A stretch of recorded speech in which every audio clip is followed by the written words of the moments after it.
because as an astrologer and a soul coach, I've been working with people around this theme of what's their soul purpose and how to live into their soul purpose.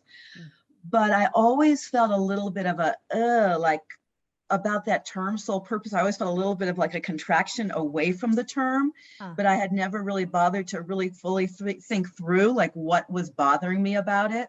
And then when I was starting to write an article about how I understand what soul purpose is, this whole like kind of download happened for me. And so here's where like different pieces of the puzzle fall in, is that the first thing that came to me about how I think a lot of people think about soul purpose, which I think is a myth, is that it's like one solitary thing, like it's a one pointed, thing that you're aiming at, and you've got to figure out what that one thing is, and then you got to strive and, no work pressure towards there. it. Right. And then the second one that pops up for me that I think is a common misunderstanding is that it needs to be related to your career. Like, well, if you're not doing your soul purpose in your career, then you're not doing your soul purpose. And I think that really like messes a lot of people with a lot of people's heads. They feel really badly, like I'm doing this job in my career, but it's not really what Yes. So anyway, those That's were the first two that popped in for me. And then this whole thing popped. And so here's what the whole thing was that popped, is that what popped in was I remembered reading, and you may have read the same thing that I've read. There's this list that circulates around, for people who've been in the process of white awakening, or wanting to wake up from racialized thinking and behaviors. There's this list of what are considered to be white values. Have you seen that list? Yes. And the first time I saw that list, I had a defensive reaction, I have to say.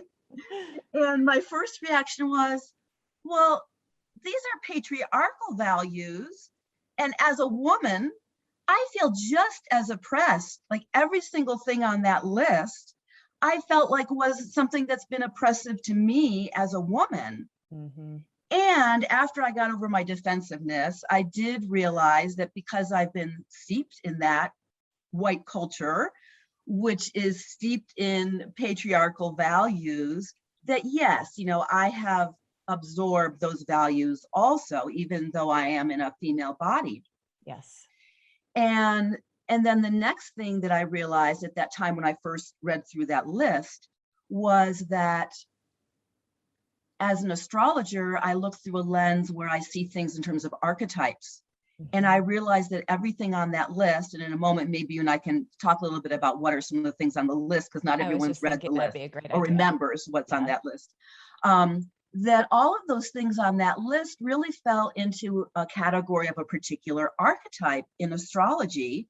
And that archetype is the archetype of Capricorn or Saturn, which is very much about, career orientation and going for goals and achievement and climbing the ladder, going higher and higher, and can be about hierarchies and domination. Those are the shadow sides of that archetype.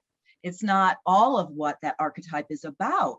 So it made me realize that the white, Western, European, industrialized culture has focused in on particular values that are like one side or the shadow side of a particular archetype. And it's not really tied to like being a man or a woman, or, it doesn't matter what your genitalia are or your gender identification. It's more about these archetypal values or archetypal expressions, signatures, but only focusing on one side, the shadow side of that. Fascinating.